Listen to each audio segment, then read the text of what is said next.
Last week, we had read about the various lesions based on certain characteristics, whether they're classified as leprosy or not leprosy. The leprous lesion only impacts on the person regarding his status of pure, impure, only based on the pronouncement of the Kohen.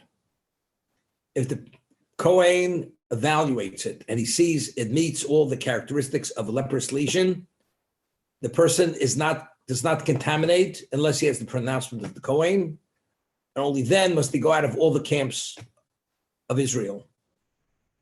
However, when he recovers, the Kohen has to make an evaluation whether the lesion has really healed, and then he's not pure until the Kohen pronounces him to be pure. This is the law. So this week's reading, we read about the pronouncement and what's needed prior to pronouncement to reinstate him, that he should be permitted to re-enter into the camps of Israel, into the camp of the Leviah, even into the camp of the divine presence. So the Torah tells us, until now, the leper is outside of all three camps. He's the equivalent of a pariah. He's the equivalent of solitary confinement. And now that the leprous lesion seemingly healed, the Kohen is summoned. He goes outside of the camp to make an evaluation. And the Torah tells us, V'yotza Kohen michutz lamachne. The Kohen goes outside of the camp. V'roa Kohen v'ne nirpo negat tzoras. And the Kohen sees that the lesion of leprosy has healed minat tzarua, from the leper. We know the Torah doesn't use a word unless it's necessary to use that word. There's nothing superfluous in the Torah. Seemingly, it would have been enough to say the Kohen sees, and he sees the lesion, the leprous lesion was healed. What does it mean? From the leper. Where else is it healed from? The leper is the leper because he has this lesion, this leprous lesion. The Kohen goes and sees the leprous lesion was healed. What does it mean? From the tzara of the leper. How do we understand that? We had mentioned that all the commentators explain that the leprosy, which is discussed in the Torah, which is this tag, which has a certain intensity of white, is not the degenerative disease, which is called leprosy. We have leper colonies. It's not that. There's not leprosy, which is contagious, and the person has to be set and has to be quarantined because of it's a contagious type of lesion. Nothing to do with that. Person becomes a leper for one of two reasons, which is really one and the same. Due to one's level of arrogance and self-centeredness, he speaks irresponsibly about other people. He's crossed the lines too many times, gossiping and speaking destructively, although it may be true about other people. When he reaches the maximum of what God will tolerate, it expresses itself in this leprous lesion. And if he's pronounced contaminated, he becomes a pariah. He must go out of all the camps. And he's only readmitted. The Kohen has to make the evaluation that it healed. Otherwise, he could stay there for the rest of his life. When we speak about he's healed, we're not talking about a physical ailment here, or even a skin disease. This is not for the dermatologist, as they say. This is purely rooted in the spiritual deficiency of the person, and the only way he could heal, and the reason why he's put out in three camps, is that he should be there, introspect, to understand why he has that predicament, and he has to pray for himself, that God should bring about a recovery. They should be readmitted into the camp of Israel, be readmitted as a Jew. Otherwise, he's cut off from Jewish society, halachically, for the rest of his life. So who prays for him? He prays for himself even after he repents. And the Kohen prays for him. The Torah tells us last week's reading that when he's outside the camp in confinement, solitary confinement, no one else is permitted to be with him. He calls out, Tome, Tome. He says, I'm contaminated, I'm contaminated. What's this all about? So the Talmud tells us, because his predicament cannot be healed under conventional means. It's not a remedy. The only way this person can be healed, he needs God's mercy, which comes through tshuva, repentance, and people praying for him. So when people come near him, they see his predicament. He says, I'm contaminated.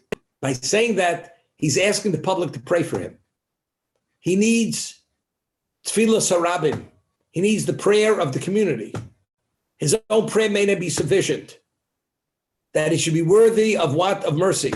But if the community prays for him, so that the Torah says, he announces, he tells the world that he's in this contaminated state, this somehow will touch other people and they will feel his pain and they'll pray on his behalf. That's why he calls out, he informs the people, I'm contaminated. And what is the takeaway of this? If a person is an orchard keeper, a vineyard keeper, and the times where fruit trees, they shed their fruits prematurely, and the farmer takes a tremendous financial loss. It's important that the fruits stay on the tree or the grapes on the vine until they're ready to be picked. So what does he do, the farmer? He takes red paint and he paints the trunk of the tree red paint. And when people pass this, they look at something, they're like taken aback. But that's a public announcement that the man has a problem. That this tree is shedding its fruits prematurely and he's taking this financial loss. When people see that, they feel his pain and they pray on his behalf that God should somehow remedy his problem and the fruits should stay on till they're ready to be picked. And then the takeaway is from the leper calling out to the public, I'm contaminated, feel my plight, realize it, and pray on my behalf. That's the understanding. We're not talking about a conventional disease. We're talking purely, it's a tag, and God says, if you get that tag, that means you've already classified yourself as this person who speaks, who gossips beyond an acceptable level. Therefore, as it says, as gossip separates between man and fellow and between husband and wife, you will be separated, measure for measure, from the Jewish community. You can be in solitary confinement outside of the Jewish camp. That's the understanding. We asked the question at one time in the morning blessings before the Kriya Shema, the blessing of Yotzei Ma'oros. We speak about the creation of luminaries. We identify God in many ways. L'keil baruch ni'imos. And we say many things there. And we refer to God as Borei Refuos. He's the creator of healing, of remedies to heal a person. Borei Refuos. So we ask the question then, the word Bria, creation, is ex nihilo. Once creation took place, everything is called formation, because it's no longer an ex nihilo. But yet, when we speak about a person recovering from an illness, God's referred to as the creator of healing. Why, when it comes to healing, is it creation? As everything else is purely formation, why is healing creation? We had asked, people die in many ways. A heart attack, cancer, tuberculosis, leukemia, emphysema, whatever it may be, diabetes. All this is a physical breakdown or a malfunction in the body. When we speak about leprosy, there's nothing degenerative. The body's not breaking down. It's purely a label, a tag, an intentional white discoloration on the skin, which indicates you failed. You failed because you utilized your power of speech irresponsibly, not as you should have. Why every other sin, every other transgression, the consequences, it manifests itself ultimately in the physical. It causes a physical deficiency, which ultimately causes a malfunction, which ultimately causes pain or even death. But when it comes to Lashon Hara, the person who speaks out of turn, out of line, it doesn't cause this physical breakdown. Why? Just to explain to you, why is a leper called mitzora? In Hebrew, the word for leper is mitzora. So the Midrash says it's an acronym, motzi ra. Motzi ra. He's a person who speaks evil. He expresses evil. So for motzi ra, you become mitzora. You become a leper. That is the consequence. So the question is, person does other things, he doesn't become a leper. It's specifically for this haughtiness, which causes one to feel that he has a right. He sits in his ivory tower, passes judgment on the whole world, and he speaks his mind regardless of the consequences of that negative speech. The Chofetz Chaim writes in his introduction to his work about what you're permitted to say and what you're not permitted to say, Shmiras HaLashon, how you have to be careful what you say. He writes that over a short period of time, you could be in violation of 14 positive commandments and 17 negative commandments. As they say in English, it's a mouthful to that degree. Now, what are one of the positive commandments that you're a violation of? You're a violation of the positive commandment of V'ahavta l'orecha kamocha. You must love your fellow as you love yourself. Why is that? You hear somebody unloading on another person, which is not within a constructive context. So you say to him, why are you speaking negative about the other person? So what's the immediate retort? Look, I'm an honest person. I'm truthful. What I'm saying is the truth. So you say to him, but even if it's the truth, if sharing that negative information about another person has no constructive value, why are you saying it about him? Because I speak the truth. And if it's true, I say it. So you say to him, let me ask you a question. If there was something negative about you and a person would speak the truth, would you want it to be divulged to others, your shortcomings? Would you want it? He says, of course not. So why, when you speak about a third party, it's okay to speak the truth. When they speak about you, it's not okay to speak the truth. What's the differentiating factor? You know what the answer is? The difference, it's me or him. If it's him, it's okay. If it's me, it's not okay. But if you love your fellow as you love yourself, as you wouldn't want to be spoken about negatively, because it has no constructive value, why are you speaking about the other person negatively? So the first breach is obviously that you don't love your fellow as you love yourself. But if you would, but what is that all about? Why does a person make that level of differentiation between himself and the third party? You know what it's called? It's called entitlement. Now, what is entitlement rooted in? It's rooted in ego, in self-centered. I have a right. Why? Because I have a right, because I am me. Automatically, that causes this blindness. This causes a blind spot that you don't see the difference between yourself and him. For him, it's one thing, and for you, it's something else. Because it's rooted in your arrogance. That's in the ego. That ego gives you a sense of entitlement. You could sit in your ivory perch and pass judgment on the whole world. Well, you're more failing than anyone else is. Because you believe you're God's gift to humanity. Therefore, you're in your ivory perch, your ivory tower. You're the untouchable, so to say. So the question is why does every other spiritual failing manifest itself in the physical? And when we speak about Lashon Hara, speaking out of turn negatively, it doesn't manifest itself in this, because we're saying that leprosy is not a breakdown of the physicality of the person, but rather it's just a tag which indicates that you are that gossiper. You are that person who speaks irresponsibly. You misuse the power of speech. Why is that? So we explained in the past, the Talmud tells us that at the end of time, there's going to be a tribunal set up in the jungle. In the jungle. And who sits on this tribunal? Many animals of the jungle. And who do you think's on trial? The snake.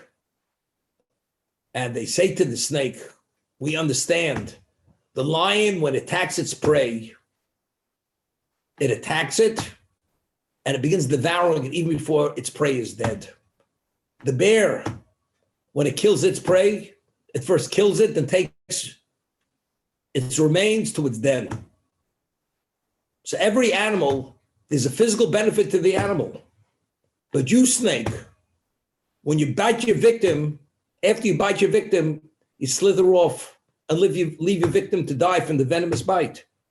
What benefit do you have? There's no physical benefit. It's just this perversion, this warped behavior where you take a living creature for the sake of just giving you that sense of excitement when you bite your victim and leave him to die. So the snake answers, and this hasn't happened yet. He says, cites a verse initially in Proverbs, and the person who speaks Lashon Hara, when he bites his victim, and he has no physical benefit, no material benefit, purely people enjoy gossiping, speaking about other people's shortcomings.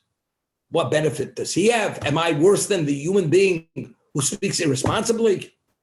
That's his retort. That's his response to this accusation. Let's understand. Why is every other transgression manifests itself in the physical? Now, when we sin, we said a human being is a composite of the physical and the material. Of the material, the physical, and the spiritual. The soul is the spiritual, the body is the physical. The body is inclined to what? Not to spirituality. The physical makeup of the body is referred to in certain works as the animal. The physicality is the animal. Of every human being has the animal in it. So all the animalistic instincts that the animals possess, we have those. And this is the struggle between the soul and the body. Does the soul spiritualize the body, and that tempers those animalistic instincts, and the body becomes more spiritualized? Or does the body suppress the soul, and the body becomes an exaggerated animal with an intellect? So every failing, stealing, sexual misconduct, harming, injuring, damaging, this all emanates from the animal's misbehavior. So the ramifications, the consequences of that is what? It's within the animal. So where do you find its mark? It's a breakdown of the animal. Cancer, tuberculosis, leukemia, diabetes, heart attack. That's what it is. Because what was the cause of the sin? The animal. When we speak about speaking negative to another person, and you have pleasure from that, that's not the animal. That's just an evil which exists within the person. That's not part of physicality. And that was the claim of the tribunal of the animals, of the forest, of the jungle against the snake. An anathema over here is something which is a perversion of reality. It doesn't exist within the animal condition. Therefore, how does the punishment express itself? Not in the animal. It's not in the physicality of the person. It's purely a tag saying you deserve to be excommunicated from the community. You should be disassociated. Legally, you should be in solitary confinement. Nobody's even permitted to be associated with you. That's the degree that you're an outcast because of this level of misbehavior. So the person, when he speaks Lashon Hara, who is speaking, it's behaving like the snake. As the snake in the Garden of Eden spoke Lashon Hara against God, telling Eve, the reason why God doesn't want her to eat of the tree of knowledge is because where did he create his creative powers? Where did he tame them? From eating of that fruit. He doesn't want you to be a creator because God doesn't want competition. That's what the snake convinced Chava, Eve. That's what you speak about God, you deserved to have your legs removed. You will slither on your belly. All your fodder will be dirt. You'll be the most despised creature of all living creatures. The snake is the most feared creature. It's seen as something which represents something very ominous, something negative. That's what it is. There's nothing majestic about a snake. A lion is maybe the king of the jungle, but it's majestic. The snake doesn't portray anything majestic. Even the 40-foot python, which may have the circumference of a telephone pole, nothing majestic about it. It's something which is ominous and frightening and terrifying. That's what it is. As a result of that, because it's so rooted in the spirituality of the person, therefore, it needs a special level of healing. You need a special degree of intervention on God's part. You have to do serious repentance, serious tshuva. You have to pray that repentance is accepted by God. Others have to pray for you, because otherwise a person could die in the state of being in this leprous condition for that reason. Now, we're going back to Bori Refuos. Each person has an objective in life, every one of us. It's the challenge, we said, between the physical and the spiritual. So when a person fails, where did he fail? His failing was based on he failed in his unique mission. No two people have the identical mission. Your mission is based on the construct of your soul. And how will you succeed? By countering the physical prowess. That's how you succeed. But if you fail, what is that failing rooted in? You failed spiritually, you failed. So that failing is a manifestation of your spirituality, which should have succeeded and failed. So two illnesses, although they're identical, they emanate from another degree of failing. It's each person's individual spiritual failing which allows that illness to manifest itself. As a result of that, every healing, God has to create the remedy, the solution for that. Therefore, it's Bori Refuos. So what I'm saying in this verse, it says, the Kohen goes out of the camp and he sees the leprous lesion has healed Minat Sarua, from the leper, because this leprosy is rooted in the spiritual failing of this leper. It's not just leprosy. It's not just a white tag. This white tag is an expression of the failing of the spirituality of this leper, the one who became this pariah, the one who was condemned to be out of the camp.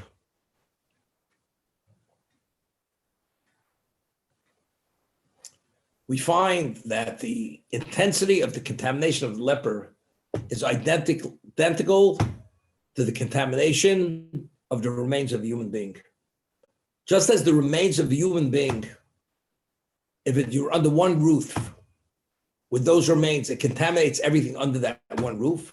When a leper walks into a room, everybody in that room, any object in that room becomes contaminated. That's the level of contamination he gives off. The leper. Why such an intense level of contamination? Why?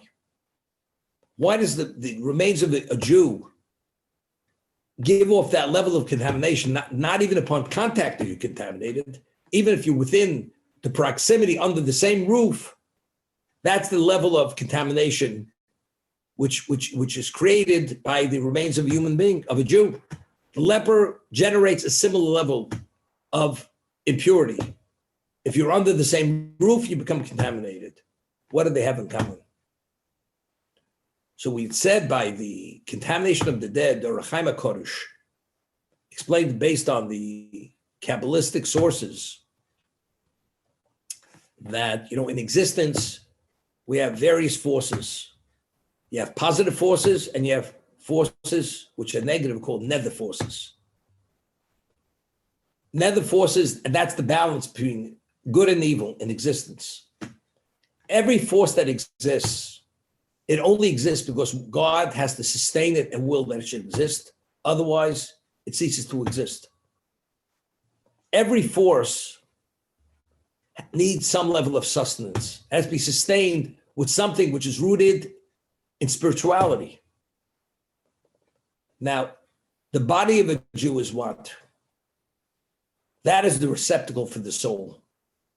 And just as when you have a perfume bottle, even if you empty the perfume out of that bottle, there's a trace of that fragrance which remains within that receptacle. Because that receptacle contained that exquisite, fragrant perfume. And the better quality the perfume is, despite the fact that it's no longer there, there's a stronger fragrance which is in that receptacle. The body is the receptacle for the soul. So although the soul departs, there are traces of that holiness which remain in the body. The nether forces, because that holiness is so special, as we say, the soul of a Jew is not the same as the soul of a non-Jew, has a certain unique dimension of spirituality even the greatest angel cannot fathom the spiritual makeup of that soul. So when the person dies, all these nether forces, they immediately attach themselves to the body to be able to extract that holiness of the soul which remains with the body. So this intensity of nether forces generates a level of contamination which becomes so overwhelming that even not upon contact are you contaminated. Even if you're under the same roof with that body, you're also contaminated, because there's such an immense, overwhelming level of nether forces which attach themselves to the body to extract all the traces of holiness in the body. I'm telling you, this is the Orach Chaim HaKodesh based on Kabbalistic sources. The leper failed. God says he must go out of the camp. Now, what protects a person from all these forces? You know what protects you? We're all part of the Jewish people. That we're part of the Jewish people, we're worthy and we merit a divine protection for many things. Rambam rules, and I mentioned this in the past, a person who's porish min hatzibur, a person who separates himself from the Jewish community. He says, although I recognize I'm a Jew, but I want nothing to do with the Jewish people. Their failings are their failings, their troubles are their troubles, and my troubles are my troubles. I don't want to identify with their troubles, with anything that has to do with them. Their successes are their successes, my successes are my successes. I don't want to identify with them. Rambam rules in the laws of the fundamentals of Torah, this person, he has no share in the world to come. Although he observes Shabbos, observes dietary laws, Yom Kippur, Tefillin, everything. Matzah to Seder, this person has no share in the world to come. Why? Because he severed himself from the Jewish community. What does that mean? So I explained, if you take a look in the Torah, whenever we speak about the liability of spiritual excision, which means you cut off from God, it never says the person who's liable for spiritual excision, he's cut off from God. He's always cut off from the Jewish people. You're cut off from your people, or me'amo, or Yisrael, from the Jewish people. But if spiritual excision means you're cut off from God, let it say, from God. So we explained that God has no relation with any individual unless that individual is part of the whole. If you're part of the Jewish people, God has a relationship with you. If you're not part of the Jewish people, God has no relationship with you. So this person who cut himself off from the Jewish people, he doesn't want to identify, not in their successes, not in their problems. God says, if that's the case, you're not part of the Jewish people. So you want to be recognized as an individual, not as part of the world to come is have a relation with God. God has no relation with individuals. Therefore, this individual has no share in the world to come for that reason. Now, the person who's the leper, halachically, he's excommunicated. He's put outside of all three camps, and he's not permitted to be associated with any Jew, even another leper. God says you're excised from the Jewish people. What provides the protection to any Jew? Because you're always part of the whole. That provides a certain divine protection. You're protected from those nether forces. But now that you're all by yourself, severed at this point from the Jewish people, now you're going to be under attack. Because since you possess the soul and you have that special dimension of holiness, all the nether forces attach themselves to him. And this causes this intensity of impurity that when the leper walks into a room, he generates the identical contamination as the remains of the Jew. Because here, not only is it his body, he possesses his soul. And the reason why he's not protected any longer is because he cut himself off from the Jewish people. You only merit that protection if you're part of the Jewish people. But since halachically, God says you're outside of the camps, all camps, and nobody's able to be associated with you, that vacuum creates that level of impurity because you're no longer attached. And that's the pariah. That's why he generates that intense level of contamination that even when you recover, the reinstatement process is 7 days. It takes 7 days to be reinstated to where you were before you became the leper, for that reason. That's the understanding. So therefore, it's nirpa hanegotras minat tzarua. The lesion, the leper's lesion was healed from the leper. It was his particular failing. Therefore, it manifested itself, it expressed itself based on his spiritual profile. Therefore, it's borei refuos. God has to create a healing for this individual, otherwise he can never recover. So it's literally ex nihilo, this healing. It's like, God forbid, a person has cancer. And it's a cancer, you have 1 in a billion. They have to create a new kind of cocktail, God forbid, for this kind of person. Because they never dealt with this kind of cancer before. A new cocktail. You know, people drink cocktails, God forbid, they should know of that kind of cocktail. Years ago, we used to have fruit cocktail. That was a different kind of cocktail. Okay. So therefore, it's nirpa nega tzaras minat tzarua, from the leper.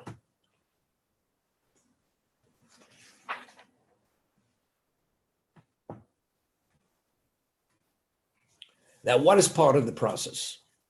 It says the Kohen takes 2 birds, kosher species,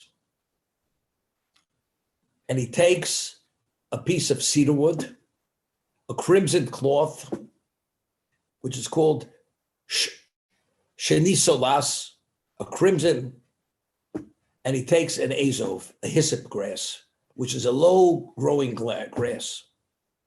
What is the symbolism of these 3 items? Now, we know the cedar tree is a majestic tree. The worm is a lowly creature. It's called shnitolas. It's the crimson color of a worm. Low, measly creature. The zip grass is low-lying, low-growing. Now, why does a person speak Lashon Hara? Why does a person behave pompously? Because he feels he is who he is, and he has many rights, and he takes many liberties, because he feels he has rights and he's entitled. So what led to this irresponsible speech is you think you're majestic, You're the majestic cedar. You take that piece of cedar wood and you take the cloth dyed crimson, which is called tolas, shnis tolas. If you'd only be like the worm and see yourself as that lowly creature and that low-lying grass, and you assume that mindset and you do tshuva, this is not going to reoccur. It's only because you got carried away that you thought you have rights and therefore you're entitled to express yourself about others. That's the cedar. And if you learn the lesson well, you have a full recovery and full reinstatement. That's the symbolism of the cedar wood, the crimson cloth, which is referred to as shni tolas, like the redness of the worm, and there's a hyssop grass. I'd ask the question, David HaMelech, King David was the greatest king who ever lived. We say, David chai v'kayom. David, the king of Israel, lives forever. The Mashiach, the Messiah, will come and redeem the world, and he will lead the world in monotheism, and all evil will be purged. When he presents himself, he's Mashiach ben David. He's the anointed one of the Davidic line. His progeny, that special pedigree, is forever. Who is David? We know he's the psalmist. He's the author of the Psalms. All our supplications to God are based on David's words. He knew God's language. He knew exactly how to communicate with God. That's David. David refers to himself in Psalms, Ani tolea v'lo ish. I'm a worm, I'm not a man. Could you imagine? David, the king of Israel. David, the victor who conquered Israel and delivered it on a silver platter for his son, Shlomo Melech, to become the king. I'm a worm, I'm not a man. You understand? I mean, did he ever look himself in the mirror to see who he was? So what do you mean he's a worm? Does he say? It's an expression of humility. The Midrash tells us to be the most three humble Jews who ever lived in the history of the Jewish people were Moshe, Avram, and David. What did Moshe say? What was his level of humility? Nachnu mo. What am I? Meaning, I'm nothing. What did Avram say? Anochi ofaf efer. I am dust, I am ash. Dust and ash, as little value as it may have, it's still more than nothing. What does David say? I'm a worm, I'm not a man. A worm is a living entity. As measly as a creature may be, but it's a living entity. So therefore, David is the third most humble person. So I asked the question, if you want to really talk about what your innate value is, to express humility, you should say, I'm a flea, I'm not a human being. I'm not a man. A flea is less than a worm. So what does he say? A worm, not a man, and not a flea. In Hebrew, it's yitush. I'm not a yitush. I'm a yitush, not a man. So the Midrash says something very interesting. We find that the prophet refers to David as to Yaakov Avinu as Tolas Yaakov. Yaakov Avinu is referred to as the worm. What relevance does Yaakov Avinu have to worm? He's a man. He's known as Yaakov Ishtam Yoshev Holim. Yaakov, the perfect person who sat in the tent of Torah. So why is he referred to as Tolas Yaakov, the worm of Yaakov? So the Midrash says something beautiful. We know the cedar is a towering tree. It's a majestic tree. A worm is a little measly insect. It crawls on the ground. A worm has the ability to topple a cedar. How? That when the worm starts boring at the base of the cedar, and it has a certain degree of saliva, it eats away at the bark and eventually to the root, and the worm will topple the cedar. So although the worm is a pliable little creature, but it could topple the cedar with its mouth. What was the power of Yaakov? His power lied in his mouth. Hakol kol Yaakov. The voice is the voice of Yaakov, which was Torah, and his tefillah, and his supplication. David says, Anochi tolev loish. I'm a worm and not a person. What does that mean? All my levels of success, anything that I've ever created, it's not me. It's all because of my power of prayer. Because when I prayed to God, God provided it. That's how the humility is expressed. I'm a worm, not the worm being a measly little creature. I take no credit for myself. Everything I have is because God responded to my supplication. That's what David is saying. Could you imagine? I mentioned, the Gemara tells us that when David would go to war and he would shoot an arrow, the one arrow would pierce 700 of the enemy. Like I said, it's like a tomahawk missile. Just keeps going, the same arrow. They didn't have to allocate much money for munitions. One arrow killed 700. There were 700 casualties. And David felt he was not where he should have been. Why? Because in truth, if he would have been at the level he should have been, he should have had 1,000 casualties. Because it says in Torah that if you follow my statutes, one Jew will pursue 1,000 of the enemy. That means one arrow should pierce 1,000 of the enemy. So why did it only pierce 700? The answer is David felt he fell short of where he should have been. Therefore, they were lacking 300 of the enemy were not killed by the one arrow. You understand? You feel, you recognize, you're not where you should be. What do you mean? Who ever heard of such a thing? Whatever my success is has nothing to do with me. It's God.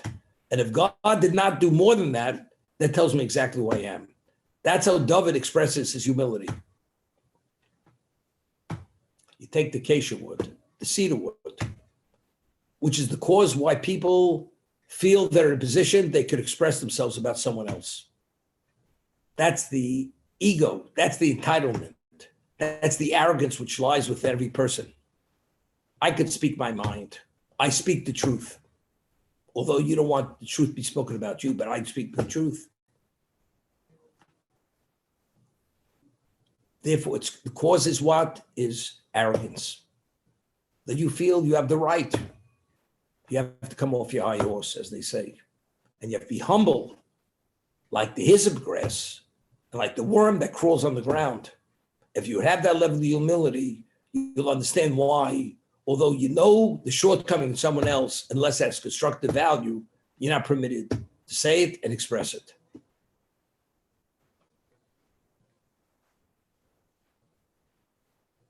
I'd mentioned in the past that when Yaakov fled to Choron, because he was being pursued by his brother Esav to kill, he was going to kill him. So he fled to his uncle's community, it was called Choron. And he prayed to God when he left Beersheba, when he left Mount Moriah. He said to Hashem, Ushmorani, watch over me wherever I go. What did he pray to God? He should be protected from the three cardinal sins, that he should not violate the three cardinal sins: adultery, murder, and idolatry. Okay? Why? Because the daily fare in that community were these three cardinal sins. I should not be influenced. I should be spared and protected. Okay? But he made a fourth request. I should be protected from speaking Lashon Hara. Seems they don't go hand in hand. You're concerned about the worst: murder, adultery, idolatry. And in addition, I shouldn't speak Lashon Hara. Evidently, there's some similarities between them. What could this be the similarity? To murder, to adultery, to idolatry. So I think the way to understand it is this. There's no more valuable entity in existence than a human being. A human life has greater value than anything in existence. The human life. So the person who takes a life, the murderer, the only way he can take that life, it's clearly he doesn't recognize that value of that life. Because if he truly would recognize it, he would not take it. Now, how does he somehow minimize in his own eyes the innate value of a human life? The answer is because you feel the person, he's not worth living. You've minimized him. If you put him in a context that his life has no value, Now, somehow, in your warped mind, you could justify killing that person. Because there's no loss to humanity. Because you've minimized them in his eyes. You've minimized them. Now, where does it begin? If I speak Lashon Hara about another person, and what I say about him, I wouldn't want to be said about myself. Why him, yes, and you not? Because you put him in a context, he's less than you are. The moment you start minimizing another person, therefore I have a right to speak about him, you can minimize a person to such a degree that you say, is he a husband? The only reason why you're not permitted to commit adultery because it's exclusivity between the husband and the wife. Does he assume responsibility as a husband? Is he worthy to have such a wife? If that's the case, this person could justify committing adultery because that's not what it's really about. That's only if she's married to a man. This is not a man. The guy's a wimp. He's a zero. He's a nothing. So, but it doesn't start with adultery. It starts with the minimization process. Where does the minimization process start from? That's Lashon Hara. If I could speak and compromise another person's value by saying he's dishonest, he's a thief, just for the sake of pointing out something negative, although it has no constructive value, and I wouldn't want that be said about myself, what is the differentiating factor? Because this is me and that's him, because he is less than I am. Once you see him less than you are, it's just a question of time before you devalue him totally. And once he's totally devalued, you could take his life and you could do many things. Even, God forbid, you could commit adultery.